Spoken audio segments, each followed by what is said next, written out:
참석하신 성도님들 다시 한번 주님의 이름으로 환영합니다.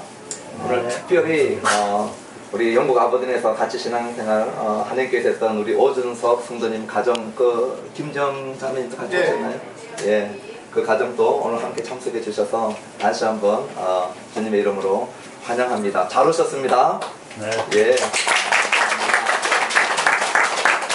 진심에서 전심으로 라고 하는 제목으로 말씀 전하도록 하겠습니다. 예수님 당시에 가장 많이 했던 질문들이 오늘 저희가 읽었던 18장 바로 앞장에 나오는 17장 20절 후반부에 어떤 질문들을 가장 많이 하냐면 하나님의 나라가 언제 임합니까? 라고 하는 질문들을 많이 했습니다. 하나님의 나라가 임하는데 그 하나님의 나라가 언제 임하느냐 하는 질문들을 많이 했습니다. 이 언제 질문들을 하지 않았던 사람들은 하나님의 나라가 임하는데 이 하나님의 나라가 어디에 임합니까? 이 질문들을 많이 했어요. 하나님의 나라가 임하는데 언제 임합니까? 아니면 장소가 어디입니까? 어디에 임합니까? 여기에 대한 질문들을 많이 했습니다. 그것이 오늘 우리가 읽었던 본문 앞장 17장에 나와 있는 사람들의 질문들이었습니다. 그런데 예수님의 관심사는 하나님의 나라가 언제 임하는 것도 아니고 하나님의 나라가 어느 특별한 장소에 임하는 것도 아니고 예수님의 관심사는 뭐였냐면 하나님의 나라에 너희들이 들어갈 수 있느냐 하는 것이 예수님의 관심이었고 질문이었습니다. 사람들은 언제 어디에 관심이 있을 때 예수님은 그 나라에 너희들이 들어갈 수 있느냐 하는 것이 예수님의 주 관심사였습니다. 그래서 누가복음 17장하고 18장에 나오는 하나님의 나라는 여러 형태로 설명되는데 이 천국에 들어가는 것 또는 천국을 받는 것 또는 영생을 받는 것 표현은 다르지만 다 같은 의미로 쓰여지고 있습니다.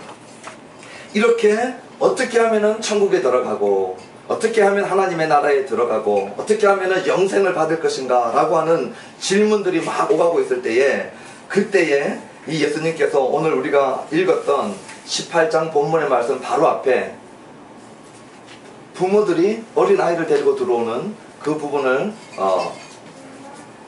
가르쳐주고 있어요. 오늘 우리 이래비하고 지호하고 또 우리 아이들이 지금 저 방에서 놀고 있는데 부모들이 이렇게 아이들을 데리고 예수님께로 오는데 제자들이 막았습니다. 그리고 아기들을 데리고 예수님께로 오는 것을 못 오게 해요. 왜냐하면 그 당시에 여자들이나 아기들은 똑같은 사람 대우를 못 받았었거든요. 그래서 여자들도 아기들도 많이 소외됐는데 예수님께 이 아기들을 데리고 오는 부모에게 제자들이 꾸짖을 때에 오지 못하게 할 때에 예수님은 그런 제자들을 꾸짖고 있으면서 지금 데리고 오고 있는 이 어린 아기와 같이 하나님의 나라를 받아들이지 않으면 아무도 하나님의 나라에 들어갈 수 없다라고 아주 쉽게 설명합니다. 하나님의 나라는 어떻게 들어가느냐 하면 너희들이 지금 못 오게 하고 있는 이 아기들 같이 하나님의 나라를 받아들이지 않으면 아무도 하나님 나라에 들어갈 수 없다고 얘기합니다. 그것은 어린 아기가 자동적으로 간다는 말이 아니라 어린 아기와 같이 지금 이렇게 말씀하고 계시거든요. 저희들의 아기를 키워보니까 진짜 어린 아기들은 부모 없으면 살 수 없는 존재들이더라고요. 엄마 젖을 먹고 부모들이 먹여주는 것 먹고 그리고 입혀주는 것 기저귀 갈아주고 정말 이 자기 자신들이 무엇인가를 해서 살아갈 수 없는 때가 이 어린 아기 때이죠.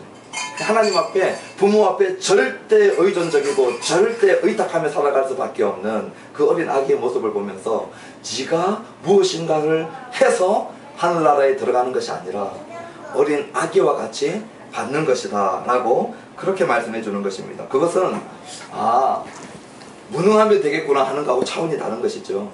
무능한 것이 아니라 자기 자신을 완전히 낮추어서 하나님 앞에 의탁하는 겸손한 모습을 얘기하고 있는 것입니다. 그런데 이런 이 하나님 앞에 자기 자신을 완전히 낮추어서 하나님에 들어가는 모습을 가장 잘 보여주고 있는 것이 오늘 우리가 읽지는 않았지만은 이 18장 앞부분에 보면은 바리새인과 세리의 기도가 나옵니다.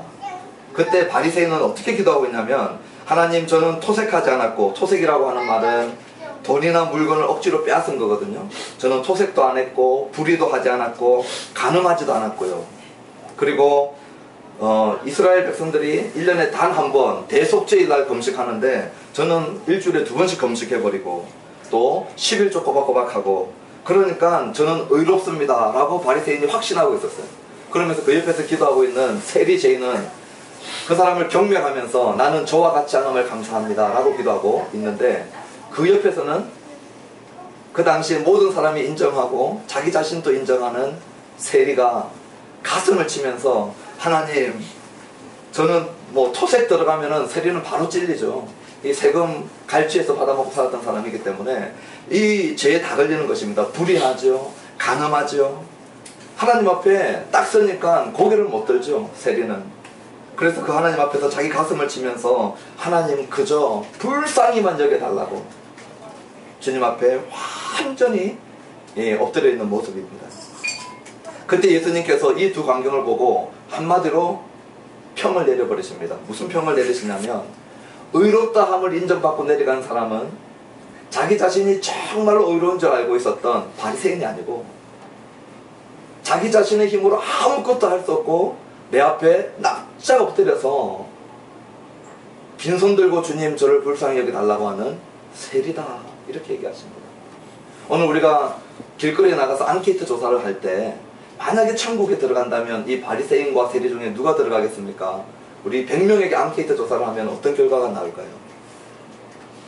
토색하지 않고 불의를 행한 적이 없고 간음을 행한 적이 없고 아주 종교적으로 철저한 이 사람과 형편없는 세리하고 누가 천국에 갈 것이냐 물어보면, 제가 생각할 때 교회 다니는 사람들까지 다 합쳐서 절대 다수가 바리새인이라고 얘기할 겁니다. 근데 예수님은 뒤집어 버렸어요. 바리새인이 아니고 세리가 의롭다함을 받고 돌아갔다라고 얘기하고 계십니다.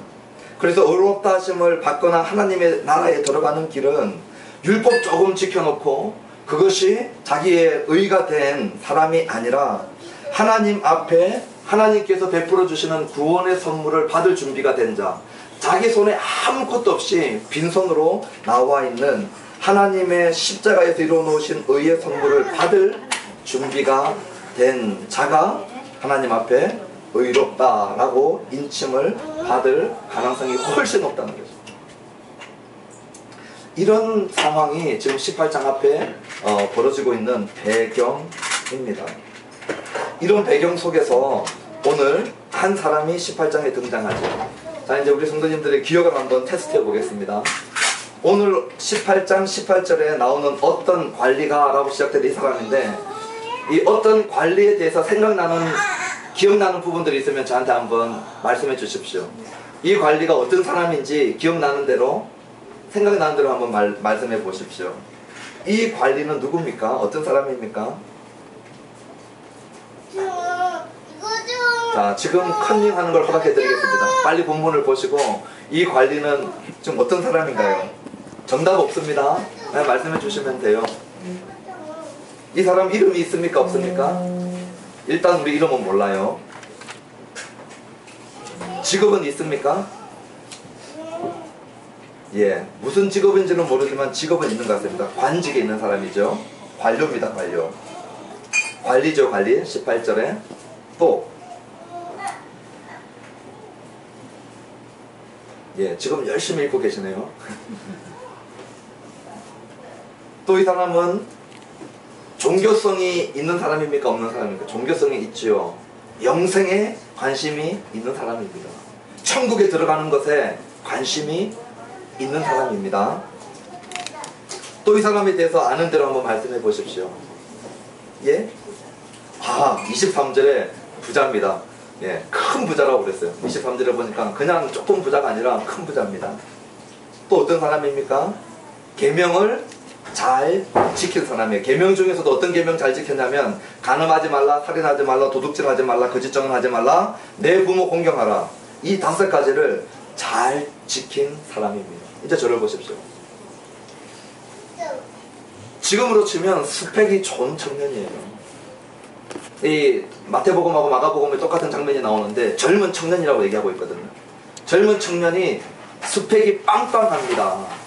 근데 현찰까지 있어요. 그리고 종교적인 열심까지 있는 것입니다. 만약에 오늘 사랑하는 교회에 우리 오준석 형제님이 왔는데 새로 한 청년이 딱 왔어요. 근데 스펙이 빵빵해요. 현찰이 주렁주렁하고, 근데 예의도 있고 인격도 갖췄어요. 부모 공경도 알고 나쁜 짓 하지 않았고.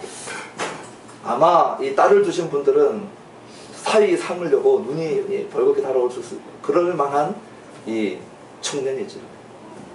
대단한 청년으로 보입니다. 이 젊은 나이에 부자가 되는 길은 제가 잘 모르겠는데 한 두 가지 같아요. 하나는 로또에 당첨이 되든지, 아니면 세습된 부자든지. 부모가 부자이기 때문에 젊은 나이에 부자 될 수 있죠. 이 당시에 제가 알기로는 로또는 없는 것 같고 아마 이 세습 부자인 것 같습니다. 뼛속까지 부자란 말이죠. 이 부자 계열의 성골 진골이라는 것이죠. 근데 예수님은 눈 하나 깜짝하지 않아요. 이 정도의 가축을 갖추고 왔는데 예수님은 눈 하나 깜짝하지 않습니다. 그리고 이 관리의 실체를 드러내세요. 영적인 실상을 완전히 밝혀버립니다. 이 관리가 예수님을 뭐라고 부르냐면 18절에 선한 선생이여 이렇게 불렀거든요. 예수님이 이걸 딱 붙들고 늘어지는데 뭐라고 하시냐면 너 왜 나를 선한 선생이냐? 왜 나를 선하다라고 하느냐? 대묻습니다. 왜냐하면 지금 우리는 선한 선생이 아무렇지도 않은데 1세기 때 이 유대인들의 선생님을 랍비라고 불렀는데 랍비들 중에 아무도 자기 자신을 선한 선생이라고 한 사람이 없어요. 왜냐하면 유대인들 사이에서 정말 선한 분은 단 한 분밖에 없기 때문입니다. 그래서 유일한 선한 한 분은 여호와 하나님밖에 없기 때문에 랍비들이 자기 자신을 선한 선생이라고 부르지도 않았고 선한 선생이라고 부를 엄두도 못 냈어요. 선한 분은 딱 한 분, 하나님밖에 없었어요. 그런데 오늘 이 청년이 예수님 보고 선한 선생님이요 이렇게 부르죠. 근데 예수님이 이걸 딱 붙들고 넌 왜 나를 선하다고 부르느냐? 네가 지금 나를 선하다고 하는 뜻이 무엇인지 진짜 알고 부르느냐? 아니면 마태복음 7장에 나오는 주여 주여 주여, 예수님을 주여 주여 주라고 부르지만 예수님께서 내가 너를 알지 못하고 천국하고 상관없는 자로 떨어지는 수많은 사람들처럼 립 서비스에 불과하냐? 오늘 이 청년은 이 선한 선생이라고 하는 진정한 의미를 모르고 그냥 불렀어요. 또 예수님께서 묻습니다. 네가 계명을 잘 지켰는지 물어봅니다. 그렇죠. 이 5가지의 계명을 잘 지켰는지 예수님께서 물어봐요. 근데 이 5가지 계명들을 잘 지켰다고 하는데 예수님께서 뭐라고 하냐면 다 잘 지켰는데 한 가지 부족한 것이 있다고 말씀합니다. 이 부자 청년은 아마 이 한 가지 부족한 것에 대해서만큼은 예수님께서 넘어갔으면 했었을지도 몰라요. 이것은 정말 건드리지 않았으면 좋겠습니다. 예수님, 이거는 저의 사적인 부분인데 이거는 아무한테도 털어놓고 싶지 않고 내놓고 싶지 않은 나 혼자만이 간직하고 싶은 영역인데 이 영역만큼은 예수님은 손대지 않았으면 좋겠는데 예수님께서 넘어가지 않고 뭐라고 말씀하시냐면 22절에 한 가지 너에게 부족한 것이 있다라고 하면서 이 청년의 이 아킬레스건을 건드리죠. 네 가진 것 다 내줘서 가난한 자에게 나눠주고 그리고 난 다음에 나를 따르라 이렇게 말합니다. 그때 이 부자 청년이 그 얘기를 듣고 뭐라고 하냐면 심히 근심하더라. 그리고 이 부자 청년은 다시는 등장하지 않습니다. 끝입니다. 심히 근심하더라. 이때 예수님께서 뭐라고 말씀하시냐면은 그 유명한 말씀을 하십니다. 재물이 있는 자는 하나님의 나라에 들어가기가 얼마나 어려운지 낙타가 나귀 길을 들어가는 것이 부자가 하나님 나라에 들어가는 것보다 쉽겠다 얘기하세요. 낙타가 바늘길을 통과하는 게 부자가 하나님 나라에 들어가는 것이 쉽겠다. 그러니까 그 모여있던 사람들을 뭐라고 하냐면 그러면 누가 구원을 얻을 수 있겠습니까? 다 이렇게 질문이 나옵니다. 왜 이 질문이 나오냐면 그 당시에 사람들에게 있어서 부는 하나님의 축복의 대명사였어요. 그러니까 유대인들 중에서 부유한 자는 뭐라고요? 하나님으로부터 복받은 자예요. 자, 유대인으로서 부유한 자는 하나님으로부터 복받은 자인데 이 하나님으로부터 복받은 자일 뿐만 아니라 이 청년은 계명까지 잘 지켰어요. 계명까지 잘 지킨 이 청년을 향해서 예수님께서 인정사정 없이 말씀하시기를 부자가 천국 가는 게 낙타가 낙엽 길을 통과하는 것보다 오히려 더 쉽겠다. 부자가 천국 가는 게 너무 어렵다. 그렇게 말씀했기 때문에 사람들이 이해를 못하는 것이에요. 이 부자도 이렇게 완벽하게 계명을 지키는 사람도 천국 못 가면 그러면 천국 갈 사람은 누굽니까? 이 말이죠. 그때 예수님께서 27장에 27절에 말씀하십니다. 사람은 할 수 없고 하나님은 능히 하실 수 있다라고 얘기하세요. 그래서 우리가 오해하지 말아야 될 것이 두 개 있습니다. 첫 번째는 부자가 천국에 못 갑니까? 그렇지 않습니다. 지금 그 이야기 하는 거 아니에요. 어떻게 합니까? 어떻게 하냐면 주님을 따랐던 많은 자들 중에 부유한 자들이 있습니다. 지금 오늘 누가복음 19장에 나오는 오늘 우리가 읽지 않았던 앞부분 말고 한 장 뒤에 나오는 잘 아는 삭개오가 있죠. 삭개오는 세리장입니다. 세리장으로 엄청난 부를 축적한 사람이에요. 이 삭개오에게 예수님께서 뭐라고 하시냐면 이 삭개오가 자기 자신의 재산의 절반을 갖다가 하나님 앞에 드립니다. 그때 예수님이 오늘 이 집의 구원이 절반만 이루었다 하지 않았습니다. 자기 재산을 다 내놓지 않았고 절반만 내놓았는데 예수님께서 삭개오에게 뭐라고 하셨냐면 오늘 이 집의 구원이 이르렀다 얘기하세요. 부자입니다. 삭개오. 이 부자에게 예수님께서 이 집의 구원이 이르렀다고 선포하시지요. 우리가 오늘 읽지 않았지만 같은 누가복음 8장 3절에 보면 막달라 마리아와 헤롯의 청지기 구사의 아내 요한나와 수산나와 다른 여러 여자가 함께 잘 들으셔야 됩니다. 자기들의 소유로 예수님과 제자들을 섬겼어요. 이 사람들 소유가 있었습니까? 없었습니까? 있었나요? 없었나요? 있었습니다. 예수님과 제자들을 섬길 때 예수님과 제자들이 13명이죠. 예수님과 12제자 한 끼 밥을 먹여도 꽤 들어갑니다. 예수님 3년 공생에 살 동안에 이 여자들과 이 다른 사람들이 자기들의 뭘로요? 소유로 자기들의 소유로 이들을 섬겼어요. 있는 사람들입니다. 주님을 따르되 재산이 있는 것 자체가 문제가 전혀 되지 않았습니다. 같은 누가복음 5장 27절과 29절에도 우리가 잘 아는 마태, 예수님의 제자 마태가 세리 시절에 그 이름이 레위였는데 그 레위를 부르시는 모습이 나오는데요. 5장 27절과 29절에 이렇게 말씀하십니다. 그 후에 예수께서 나가사 레위라고 하는 세리가 세관에 앉아있는 것을 보시고 나를 따르라 하시니 그가 잘 들으십시오. 모든 것을 버리고 일어나 따릅니다. 예수님이 레위 보고 나를 따르라. 그러니까 레위가 뭐라고 했냐면 모든 것을 버리고 일어나 따르니라. 근데 그 다음에 이어지는 말씀이 이렇게 이어집니다. 레위가 예수를 위하여 자기 집에서 큰 잔치를 하니 세리와 다른 많은 사람들이 함께 앉아있더라. 이 레위 자기 집 가지고 있습니까? 없습니까? 가지고 있어요. 큰 잔치를 할 만한 이 소유가 있습니까? 없습니까? 있어요. 누가는 자기 누가복음 안에서 분명히 밝히는 것이죠. 모든 것을 팔아 주님을 따르라 한 자들이 따르는 자들이 자기 집도 가지고 있었고 소유도 있었어요. 그것으로 주님의 일을 섬기고 있습니다. 굳이 여기에 오지 않아도 우리 이 마가의 다락방에서 120명이 모여서 기도했던 사건이 있었죠. 예수님 돌아가시고 난 다음에. 여러분 다락방에 120명이 모일 수 있는 집은 얼마나 커야 될까요? 오늘 우리 여기 한 20명이 안 되는 사람들이 모였는데 120명이 여기 모이면 제가 볼 때는 여기 못 모입니다. 120명이 다락방에 모였어요. 예수님을 따르는 충성된 헌신자들입니다. 자기들의 소유와 집들이 있었죠. 베드로는 자기 아내와 함께 사도행전을 해서 사역하고 있습니다. 그렇죠. 그러니 아내를 버리고 자기 집을 버리고 모든 것을 버리고 주님을 따르라고 하는 것은 문자적으로 오늘 가서 집문서 팔아넘기고 은행 통장 다 틀어서 가난한 사람에게 나누어주고 주님을 따르라고 하는 문자적인 의미만은 아닌 것이 분명합니다. 그것은 하나님과 우리들이 가지고 있는 가장 중요하게 여기는 것과 같이 놓지 말라는 것입니다. 더 쉽게 얘기하면 돈하고 하나님하고 같은 급에 놓지 말라는 것입니다. 돈에게 무릎 꿇으라고 명령하라는 것이에요. 하나님 자리에서 내려오라고 얘기하는 것입니다. 하나님을 최우선으로 섬기고 그 밑에 우리가 가지고 있는 모든 것들을 따르라고 하는 것들이 오늘 주님께서 말씀하시고 있는 내용이라는 것이죠.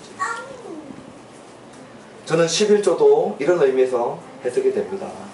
하나님께서 우리에게 다 주셨는데 이 물질의 주인이 누구인지 우리가 알아보는 행위가 11조라고 생각됩니다. 저희 교회는 11조 봉투가 없고 저희 교회는 헌금 이름 자체도 없어요. 그래서 누가 어떻게 헌금하는지 모릅니다.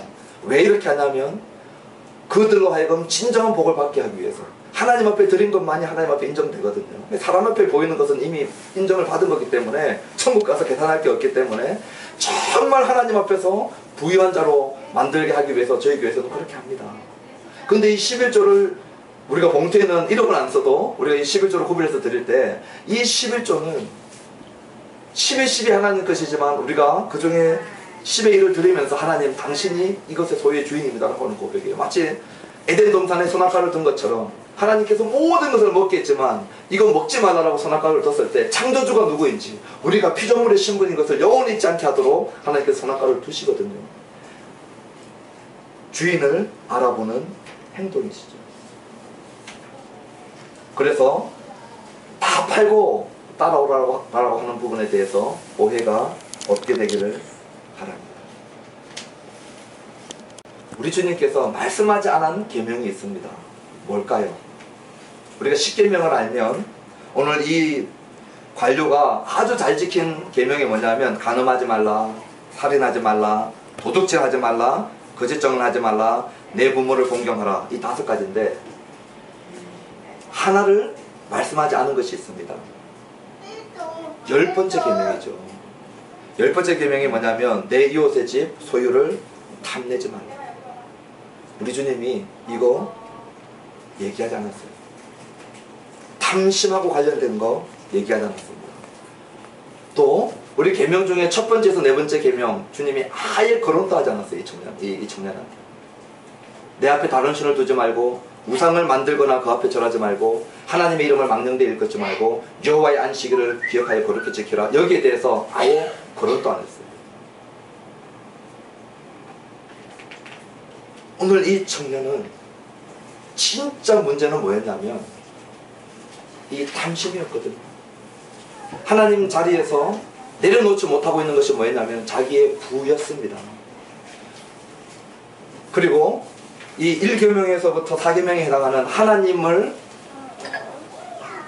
예배하는 자가 아니라 자기의 부를 예배하는 자, 다른 말로 하면 우상 숭배에 해당하는 것입니다.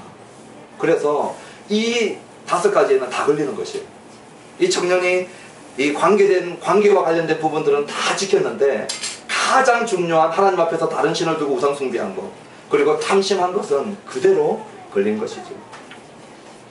저는 이 청년이 영생에 대한 관심은 정말로 진심이었다고 생각합니다. 어떻게 하면 하나님의 나라에 들어갈 수 있습니까? 라고 하는 이 청년의 마음은 진심이라고 저는 생각합니다.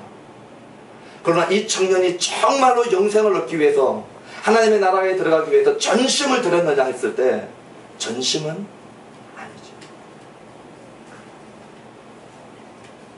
신명기 6장 5절에 이렇게 말씀하십니다. 너희는 마음을 다하고 뜻을 다하고 힘을 다하여 내 하나님 여호와를 사랑하라.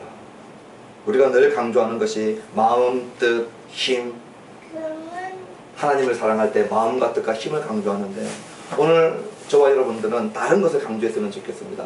저와 같이 한번 읽어볼까요? 저를 따라해 주십시오. 너는 마음을 다하고 너는 마음을 다하고 저처럼 비슷하게 흉내내셔야 됩니다. 다에 액센트를 둬야 되거든요. 다시 합시다. 너는 마음을 다하고 너는 마음을 다하고 뜻을 다하고 뜻을 다하고 힘을 다하여 힘을 다하여 내 하나님 여호와를 사랑하라. 내 하나님 여호와를 사랑하라. 목사님, 그거는 구약이지요. 지금 신약 시대인데 우리가 대충 해도 되지 않습니까? 예수님께서 친히 말씀하십니다. 마태복음 22장 37절, 마가복음 12장 33절, 누가복음 10장 27절. 예수께서 이르시되 내 마음을 다 하고 목숨을 다 하고 뜻을 다 하여 주 너희 하나님을 사랑하라. 제가 어저께 신방을 갔습니다. 신방을 가서 하나님께서 그 가정에 주신 말씀을 얘기하면서 이 전심에 대한 얘기를 할 때 한 청년에 대한 예화를 제가 얘기했던 적이 있습니다. 이 약혼한 청년들이었는데요, 이 남자가 틈만 나면, 기회만 주어지면 약혼을 한 상태인데 이 약혼녀가 보지 않는 데서 마음을 딴 여자에게 주는 것이에요. 근데 그런 것들은 들통이 나거든요. 그래서 다른 청년들의 입을 돌고 돌아서 저에게도 들어오고 또 그 약혼녀도 알게 됐어요. 그래서 그 청년을 다시 불러서 결혼을 할 사람이 이런 행실이 합당하지 않다. 이 약혼녀도 정신을 똑바로 차리고 정리를 해라. 근데 이 남자가 돌아와가지고 한마디만 하면 이 여자가 또 용서가 되고 또 넘어가는 거예요. 그런 일들이 몇 번 반복되고 난 다음에 그 약혼녀한테 왜 이 부분에 대해서 똑바로 하지 못하고 정리를 하지 못하냐. 그러니까 이 약혼녀가 뭐라고 하냐면, 그 남자가 나한테 와서 나 너 사랑해, 이 한마디만 하면 용서가 돼요. 또 진짜 사랑하는 줄 알고 또 믿는 거예요. 근데 조금 시간이 지나가다가 그 버릇이 또 나오는 것입니다. 기회와 틈만 주어지면 또 이 다른 여청년하고 있는 것들이 보이고 마음을 주고. 질문을 제가 신방 예배 드릴 때 했습니다. 이 남자 청년이 이 약혼한 여자에게 나 너 사랑해, 이 말이 진심일까요, 아닐까요? 진심으로 이 약혼녀를 사랑할 거야, 아닐까요? 저는 진심으로 사랑하는 것 같아요, 이 청년이. 근데 이 청년이 자기 약혼녀를 전심으로 사랑하는 겁니까, 아닙니까? 전심으로 사랑하지 않죠. 사랑은 하는데 이 여자도 사랑하고 이 여자도 진심으로 사랑하고 또 매력적인 여자가 나타나면 그 여자도 진심으로 사랑하는 거죠. 이 남자가 사랑하는 여자들은 진심이에요. 근데 전심은 아니죠. 전심은 아니죠. 그랬더니 신방 예배에 따라오신 다른 한 여집사님께서 바로 그 남편 집사님에게 질문을 합니다. 여보, 당신 나 진심으로 사랑해, 전심으로 사랑해? 그 남편 집사님은 지금 생명의 위기에 달려있는 상황 가운데 1초도 지체하지 않으시고 난 당신을 진심으로 사랑하며 전심으로까지 사랑해, 이 위기를 모면하시는 걸 봤습니다. 생존하시는 걸 봤는데, 제가 오늘 우리 성도님들에게 여쭈고 싶습니다. 하나님을 진심으로 사랑하며 전심으로까지 사랑하십니까? 우리 각자가 대답해야 될 것입니다. 나는 하나님을 진심으로 사랑할 뿐만 아니라 내 안에 전심으로 사랑하는가?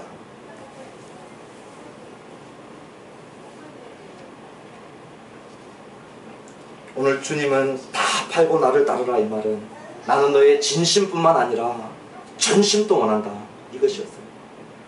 여기에 베드로는 자기 모든 것을 던지고 주님을 따를 때 나는 주님을 따랐나이다라고 고백합니다. 오늘 베드로는 자기 모든 것을 내려놓고 주를 따릅니다. 그래서 우리 주님을 주님 되게 하는 것이에요. 우리 하나님을 하나님 되게 합니다. 오늘 사랑하는 교회가 정말로 하나님을 하나님 되게 하는 교회가 됐으면 좋겠습니다. 아멘입니까? 정말 우리 주님을 주님 되게 하는 교회가 됐으면 좋겠습니다. 아멘입니까? 그것은 전심으로 우리 주님을 따를 때 일어날 수 있는 일입니다. 이제 말씀을 마쳐가면서, 그러면 어떻게 전심으로 주를 따르는지 압니까? 어떻게 우리가 전심으로 주를 따르는지 알 수 있습니까? 오늘 세 가지만을 좀 짧게 살펴보려고 합니다. 첫 번째는 뭐냐면, 내 마음의 중심의 주인이 바뀌었나 안 바뀌었나, 이거 확인해 보면 됩니다. 어떤 결정을 할 때 내 마음의 주인이 바뀌었는지 안 바뀌었는지 가장 잘 드러납니다. 목회자들한테는요, 목회지 선택에서 다 드러납니다.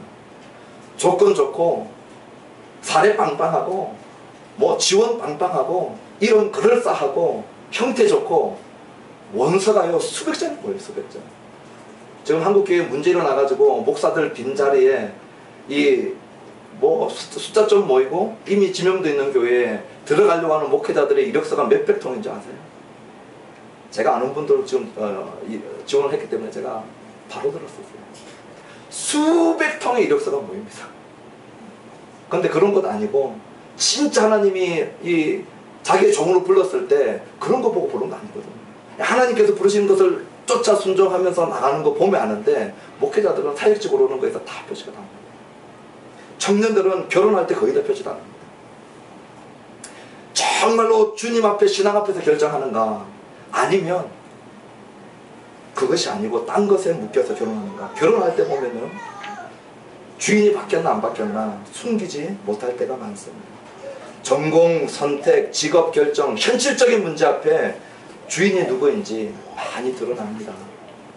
주님의 음성을 무시하든지 아니면 주님의 음성과 무관하게 살든지 아니면 그 음성에 주인으로 삼고 따르든지 마음의 중심의 주인이 바뀌었는지 안 바뀌었는지 보면 전심인지 아닌지 알게 됩니다. 우리 부모가 주님을 전심으로 따르는지 자녀들은 금방 합니다. 부모의 사랑의 대상인지 사랑의 대상이 주님인지 텔레비전인지 주님인지 바둑인지 골프인지 자녀들은 금방 알죠. 자녀들한테 기도하다가 막 들키고 자녀들한테 찬송하다가 막 들키고 자녀들한테 성경 읽다가 눈물을 뚝뚝 흘리면서 들켜본 적이 있는지 없는지 자녀들은 다 합니다. 내 부모의 중심이 주님을 전심으로 따르는지 아닌지. 둘째는 사랑의 대상을 보면 압니다. 제가 결혼하기 전에 아내는 용산에서 살았고 저는 잠깐 들어와서 안산에 있었거든요. 안산과 용산을 단 하루도 쉬지 않고 밤낮으로 출퇴근했습니다. 나의 유일한 사랑 나의 아내. 봐도 지겹지 않고 보고 더 보고 싶고. 여러분 안산 용산 옆 동네 아닙니다. 보통의 헌신이 아니죠. 사랑의 대상 보면 확실히 압니다. 전심인가 아닌가. 마지막으로는 대가 지불을 하느냐 아니냐 보면 압니다. 전심으로 하는 사랑은요 말로 끝나지 않습니다. 절대 말만 하는 사랑은 전심이 아니죠. 하나님 우리를 사랑하신 사랑은 전심으로 하신 사랑입니다. 하나님이 내가 너희를 사랑한다 말로만 하지 않고 하나님에게 있어서 전심은 자기 아들이에요. 하나밖에 없는 자기 아들을 주신 것은 하나님의 전심입니다. 하나밖에 없는 자기의 아들을 내어놓으신 하나님의 사랑은 전심으로 사랑하신 사랑입니다. 예수님은 우리를 전심으로 사랑했어요. 자기의 생명을 십자가에서 하나님의 아들 계급되고 그리스도의 계급되고 십자가에서 우리를 사랑하셔서 대신 형벌을 받으신 생명을 내어놓으신 피와 물을 흘리신 그 사랑은 전심의 사랑입니다. 이 사랑을 받았다면 이 전심의 사랑을 받았다면 당연한 반응은 전심으로 하나님 앞에 반응하는 것입니다. 전 존재적으로 하나님 앞에 반응하는 것입니다. 그때에 하나님이 아들을 아끼지 않았고 예수가 자기의 생명을 아끼지 않았다면 주님을 전심으로 사랑하면서 대가를 지불하는 것은 희생이 아니죠. 시티 스터드라고 하는 이 영국 캠브리지에서 대학 생활을 했고 1982년에 우리 한국에서는 크리켓이 하나도 유명하지 않아요. 아마 오준석 형제는 이 영국에서 크리켓 많이 듣고 보고 했었을 텐데 저도 영국 가서 처음 알게 된 운동 종목이 크리켓입니다. 한국은 야구나 축구가 더 유명한데 영국은 크리켓이 훨씬 인기가 많습니다. 1982년에 캠브리지 대학 3학년 때 이미 영국 최고의 크리켓 선수였어요. 그래서 우리나라로 치면 이승엽, 박찬호 뭐 이런 잘 나갈 때 국민적 우상이 됐죠. 이 시티 스터드가 그런 지성인이었고 또 영국에서 최고 인기 종목인 크리켓의 이 대표주자였습니다. 신앙생활을 하다가 잠깐 한눈을 팔고 크리켓에 완전히 몰두하다가 자기 형님이 죽습니다. 자기 형님이 죽을 때에 인생의 무상함을 절실하게 느껴요. 그리고 그 당시에 괴로워하고 있을 때에 D.L. 무디가 와서 이 캠브리지에서 설교를 했습니다. 그때 이 캠브리지에서 설교한 D.L. 무디의 설교로 그의 신앙이 다시 회복되죠. 하나님 앞에서 신앙을 회복하고 난 다음에 하나님 앞에 결단하고 나갔던 것이 1985년에 중국으로 떠납니다. 그때에 이 C.T. 스터드가 영국의 10대 부자 안에 들었던 이 갑부 집안의 아들이었습니다. 중국으로 떠나면서 자기의 받은 모든 천문학적인 재산을 가난한 사람에게 다 나눠줬습니다. 그리고 중국 선교에서 믿음으로 이 페이스 미션을 했습니다. 중국에서 사역을 하다가 건강이 악화돼서 영국으로 다시 돌아왔어요. 영국에 돌아와서 틈만 나면 미국과 영국을 오가면서 말씀을 전하는 사역을 했습니다. 그러다가 1900년에 정확하게 1900년에 다시 인도로 갑니다. 6년 동안 인도로 가요. 그리고 인도 사역을 마치고 1913년에 영국으로 돌아왔을 때 다시 아프리카로 가는데 어디로 가냐면요, 그 당시 식인종이 살고 있었던 콩고강 지역으로 갑니다. 그래서 1931년 죽을 때까지 식인종 부족에서 이 선교사로 사역을 하다가 소천하게 됩니다. 그의 죽음 앞에 식인종들이 변화되고 식인종들이 돌아와서 그를 뭐라고 불렀냐면 그에게 별명을 지어줬는데요, 부아나 무쿠바라고 하는 이 아프리카 말로 별명을 지어줬어요. 뜻은 위대한 하얀 추장, 백인이잖아요. 부아나 무쿠바. 그는 하나님을 위해서 젊어서는 직업을, 중국 앞에서는 재산을, 아프리카에서는 목숨을 걸었다라고 고백을 했습니다. 그가 한 유명한 말이 있어요. 오늘 이 말씀을 하고 마칠 것입니다. 그는 자기 인생에 이 고백을 합니다. 만일 예수 그리스도가 하나님이고 나를 위해 죽으셨다면 내가 그분을 위해 하는 어떤 희생도 결코 클 수 없습니다. 다시 한번 읽겠습니다. 만일 예수 그리스도가 하나님이고 나를 위해 죽으셨다면 내가 그분을 위해 하는 어떤 희생도 결코 클 수 없습니다. 그는 진심으로 그리스도를 사랑했고 따랐을 뿐만 아니라 전심으로 사랑하고 따랐습니다. 오늘 우리 모두가 진심에서 전심으로 옮겨가는 결단 있기를 주님의 이름으로 축원합니다. 아멘. 기도하시겠습니다.